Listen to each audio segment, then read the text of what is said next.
angkutan FBK kan? Iya, angkutan juga kan? Iya nih. Kabarnya gimana nih? Baik-baik, kamu gimana liburannya? Wah, seru sih, baik juga sih kabarnya. UTS-nya nih gimana nih? Bakal susah atau gampang atau gimana nih? Kan minggu depan udah UTS nih. Kalau aku sih ya siap gak siap ya harus siap. Aku sih udah nyicil sih dari jauh-jauh hari. Jadi semoga aja aman. Kamu gimana? Kalau aku sih, ya susul lah ya, UTS harus dihadapin juga kan ya. Ngomong, aku mau tanya nih pendapatmu soal pemilu tahun depan nih. Nah, aku tuh dengar katanya pemilu tahun depan tuh bakalan ditunda ya. Jadi kita langsung masuk ya ke topik podcast kita pada hari ini tentang menjadi pemilu yang cerdas. Jadi memang ada berita ya Vel, kalau misalnya tahun depan pemilu itu bakalan ditunda. Penyebabnya sendiri sih katanya gara-gara ada partai yang namanya Partai Prima yang nuntut KPU soalnya mereka tuh nggak bisa ikut pemilu. Padahal nih, setauku mereka tuh udah kayak memenuhi beberapa kualifikasi gitu. Makanya biar adil, hakim tuh memutuskan untuk proses pemilunya tuh harus diulang lagi. Jadi kalau di presentasi itu kayak sebenarnya kita udah jalan 30% di tahun ini, terus kita lanjut di tahun depan. Tapi gara-gara itu, jadi kita mulai lagi dari 0% gitu di tahun depan. Wah, kalau ini benar terjadi nih bisa kacau juga ya tata negara kita aja ya. Iya benar Vel. Bisa jadi kayak presidennya yang sekarang tuh di-extend juga kan. Kalau gitu berarti bukannya Jokowi ini sebagai presiden jadi 3 periode gitu doang ya? Bukannya setahu nggak bisa ya kalau misalnya presiden tuh jadi 3 periode gitu? Lebih tepatnya sih periodenya 2 plus gitu. Jadi kayak ada plusnya tapi belum sampai 3 gitu. Soalnya kan diperpanjang sekitar 2-3 tahun aja gitu. Dan juga ada yang bilang kalau perpanjangannya ini digunain untuk melanjutkan pembangunannya dulu. Menurut kamu gimana nih? Kalau menurut aku sih jadi mending gak usah diperpanjang sih, karena gimana pun tuh Indonesia nih berisi orang pintar yang bisa melanjutkan tujuan dari presiden kita Joko Widodo ini untuk pembangunannya itu sendiri. Iya sih benar-benar aku setuju sih. Yang pasti sih kalau aku sih kayak menekankan satu hal masalah pemilu, yaitu kayak pembelajaran dari pemilu gitu, pemilu sebelumnya kan. Kalau misalnya kita lihat di pemilu sebelumnya ada banyak terjadi sesuatu gitu kan, aku sendiri ngerti kan. Iya. Jadi kayak karena yang pasti tuh aku menekankan satu hal terhadap pemilu, belajar dari pengalaman pemilu di tahun sebelumnya gitu. Karena kan kita kan dalam pemilu yang jelas suara rakyat itu pasti diperbutkan kan dengan berbagai cara. Nah kita tuh harus berhati-hati nih, karena kan kayak untuk apa gitu kita kayak membela satu dua pihak mati-matian, padahal nanti juga akhirnya kita pasti harus berkumpul juga kan. Jadi kayak untuk apa musuh-musuhan sama rakyat Indonesia, soalnya terjadi bencana kalau misalnya yang kita pilih tuh kalah bakal kayak ada war gitu kan. Itu tuh bahaya banget. Jadi kita kayak gak usah terlalu mati-matian ngebela salah satu pihak, karena itu mereka kan bukan untung rugi bagi kita, tapi mereka tuh kayak melihat ke kalkulasi publik. Makanya dari itu kita sebagai warga negara tuh harus berpikir cerdas gitu sih untuk kesejahteraan bangsa juga gitu. Oh iya, ngomong-ngomong nih tentang kecerdasan bangsa nih aja ya, faktor yang sangat penting itu menurut kamu apa sih? Lagi-lagi karena ada globalisasi ya, jadi kayak faktor impact tuh menurut aku yang paling berpengaruh sih. Iya bener banget, menurut aku tuh faktor impact ini sangat penting banget gitu ya buat kecerdasan rakyat Indonesia. Contohnya aja nih ya, misalnya peran impact dalam meningkatkan komunikasi, di mana impact ini bisa membantu untuk meningkatkan komunikasi antara manusia dengan teknologi seperti telepon seluler, internet, dan juga ada medsos gitu ya. Itu membantu banget buat mempercepat pertukaran informasi dan memungkinkan orang untuk tetap terhubung di seluruh dunia. Apalagi di zaman pandemi kemarin itu kan ya, itu aduh susah banget ya. Itu kemarin itu kita butuh banget loh, itu teknologi bener-bener butuh banget tuh. Benar. Nah, menurut kamu gimana nih? Bener banget sih, emang kayak melalui pandemi itu kayak kita secara nggak langsung kita tuh dipaksa kan untuk menguasai teknologi dan menjalankan kehidupan sehari-hari. Bisa dibilang juga impact tuh kayak ningkatin kualitas hidup manusianya juga, ya nggak sih? Kayak impact tuh bisa bantu kita dalam meningkatkan kualitas hidup manusia, kayak memberikan solusi untuk berbagai masalah, kayak contohnya masalah kesehatan, masalah lingkungan, sosial juga. Contohnya itu bagian yang dibutuhkan banget di waktu pandemi itu pengembangan vaksin sih, itu dibutuhin banget sih. Iya sih. Nah, aku juga setuju banget nih kalau misalnya impact ini itu bisa ningkatin kualitas hidup manusia. Selain itu, impact ini juga bisa ningkatin produktivitas loh, Jay. Kamu kepikiran nggak tentang itu? Produktivitas tuh kayak keperluan industri gitu kah? Maksudnya kayak untuk efisiensi bisnis nggak sih maksudnya? Iya bener banget, contohnya tuh kayak misalnya nih mesin, alat komunikasi, dan perangkat lunak tuh dapat membantu meningkatkan produktivitas dan efisiensi di berbagai industri. Jadi teknik itu dapat membantu meningkatkan produktivitas manusia dengan menyediakan alat dan juga teknologi yang lebih efektif dan efisien gitu, daripada kita nggak pakai teknologi gitu kan ya. Iya, berarti pemikiranmu tuh jauh juga ya sampai ke industri-industri gitu. Kalau aku sih malah mikirnya tuh lebih sederhana sih, kayak di mana-mana gitu kan waktu misalnya kita pandemi. Wah, berarti kamu tuh mikirnya kayak jauh banget ya pemikirannya. Kalau misalnya, kalau sama aku tuh mikirnya sederhana gitu loh. Contohnya ya, nggak jauh-jauh dari pandemi. Waktu misal impact tuh kan kayak bantu banget kita ningkatin kemampuan pendidikan dan pelatihan, ya kan? Oh iya. Contohnya tuh kayak teknologi pendidikan dan pelatihan tuh dilakukan secara online. Kamu sebelumnya ada pemikiran nggak kayak sekolah tuh bakalan ada online, bakal ada bimbel secara online, itu kamu ada pemikiran nggak? Nggak ada sih, iya. Nah. Oh iya, aku nggak kepikiran sih juga bakalan ada kayak sejauh sampai lama banget gitu loh online itu. Terus begitu kan ada muncul aplikasi-aplikasi baru gitu ya, kayak Zoom, Google Meet. Itu kan sebelumnya kan kita juga jarang tahu gitu ya. Dan sebenarnya gara-gara pandemi juga kan jadi melunjak semua gitu kan. Iya, jadi ya AdSense pakai banyak juga ya kayak gitu.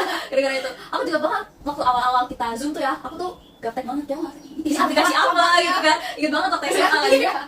Kapan lagi gitu kan ya, sekolah bisa online kan ya, kan biasanya langsung tatap muka gitu, langsung diajarin sama guru gitu kan ya. Iya, aku sebagai kaum yang betah di rumah sih kayak senang banget sekolah online. Jadi kayak intinya iptek tuh bisa sangat mendorong inovasi kehidupan apalagi di pandemi itu. Oh iya bener banget sih, dia tuh ngebantu banget untuk nemuin solusi dari masalah yang kita hadapin kayak waktu pandemi yang lalu itu. Kayak kita dipaksa untuk berkembang melalui iptek ya. Iptek tuh jadi penting banget bagi kemajuan kesejahteraan kesejahteraan masyarakat dan juga mencerdaskan kehidupan berbangsa, apalagi di era teknologi yang modern ini sih, apalagi di era kayak globalisasi gitu. Penting untuk kita memperkembangkan iptek dan memastikan bahwa kita tuh memanfaatkan potensi untuk kemajuan bangsa sih. Sebenarnya ya Nija, dalam mewujudkan kesejahteraan masyarakat itu nggak cuma melalui iptek loh. Jadi kita bisa juga meningkatkan dengan partisipasi masyarakat itu sendiri, di mana pemerintah itu dapat memperkuat partisipasi masyarakat dengan pembuatan keputusan dan pelaksanaan program-program pemerintah.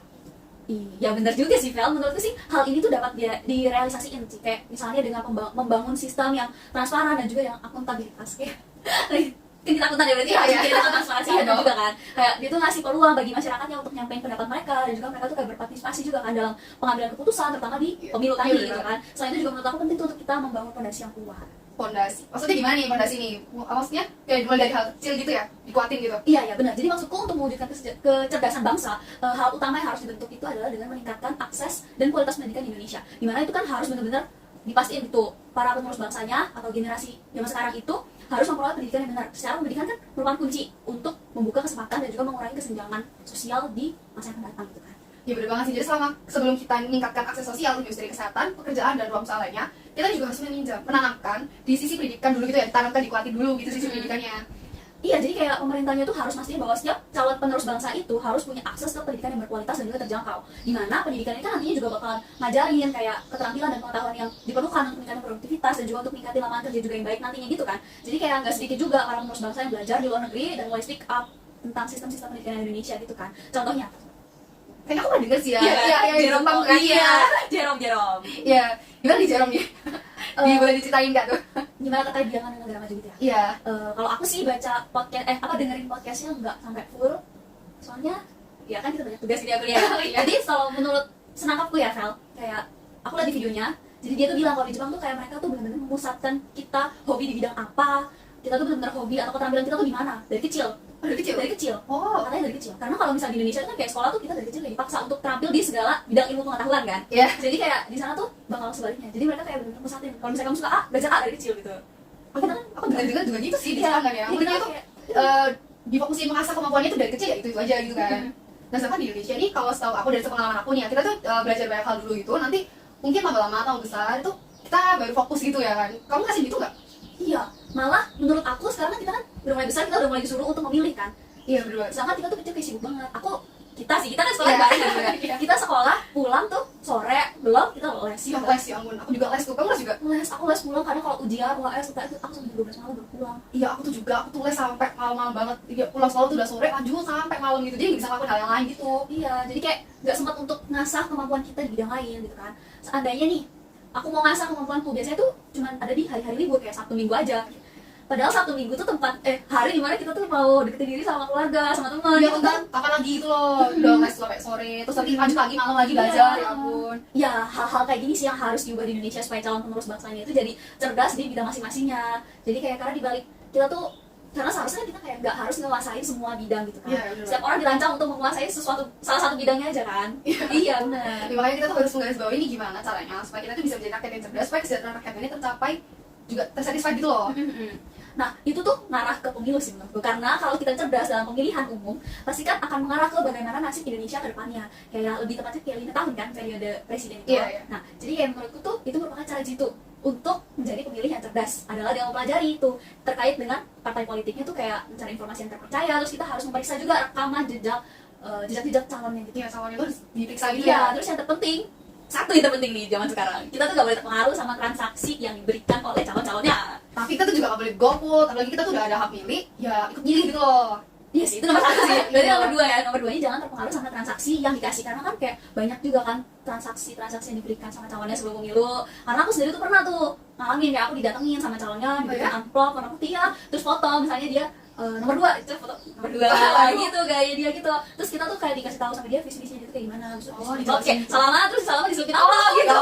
Aku sih gak pernah sih kalau saya langsung dikasih, cuma pernah denger kali ya, sering denger gitu, sekarang tuh pernah ada yang dapet juga gitu. Jadi menurutku aku gak asing juga sih, tapi seandainya aku dikasih pun itu ya gak akan mempengaruhi pilihanku lah ya. Iya benar, harus kayak gitu sih emang. Jadi kita sebagai warga negara Indonesia kita tuh harus milah-milah yang mana sih yang baik, yang mana sih yang enggak, mana yang harus dibaca, mana yang gak harus dibaca gitu kan. Mudah-mudahan Indonesia dapat lebih baik lagi sih ke depannya. Jadi apalagi untuk pemilu depannya. Terus Iya. untuk kita semoga tes kita ke depannya lancar gitu ya Vel ya.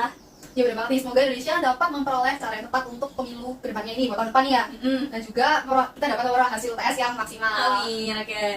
Terima kasih Felicia. Siap. Terima Sekian kasih. dan terima kasih. Dadah. Dadah.